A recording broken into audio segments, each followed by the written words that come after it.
Okay, we're looking at multiplying rational expressions. This is just one step further than what you did yesterday, where you simplify. This time you have two rational expressions here, and we want to factor everything out, and we're going to cancel everything we can.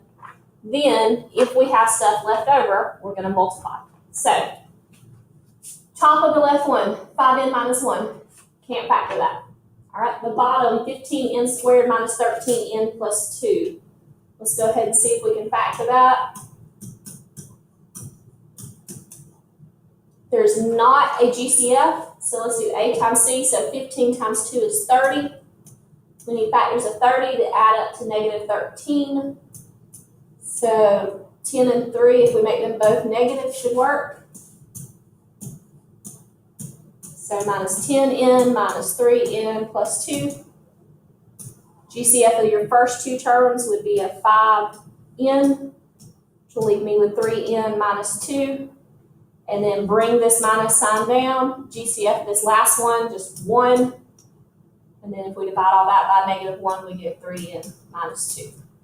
So my factors of the denominator of the first one is 5n minus 1 and 3n minus 2. I'm going to just kind of circle that and make a note of that. So denominator of first. All right, the numerator of the second one, we can probably factor that too. So let's try that one. 3n squared plus 7n minus 6, no GCF, so a times c, 3 times negative 6 would be a negative 18. And we need factors of negative 18, that'll go to 7. If we look at 9 and 2 and make the 2 a negative, that should work. So 3n squared plus 9n minus 2n minus 6. GCF of your first two terms would be 3n, which will leave me with an n plus 3. Bring down my minus sign. GCF of your last two would be a 2. So that'll also give me an n plus 3.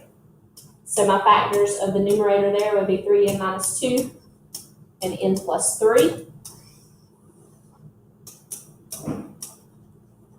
That's the numerator of the second.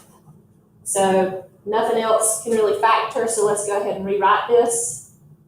So on top, we had 5n minus 1. On bottom, we had 5n minus 1 and 3n minus 2. Then for your second one on top, that's what we just factored. That's the 3n minus 2 and n plus 3. And on the bottom, it's just a 4n squared. So let's see what we have in common. You've got a 5n minus 1 on top and bottom that can cancel. You also have a 3n minus 2 that can cancel. So on top, we are left with n plus 3. On bottom, we are left with 4n squared. And that would be our final answer.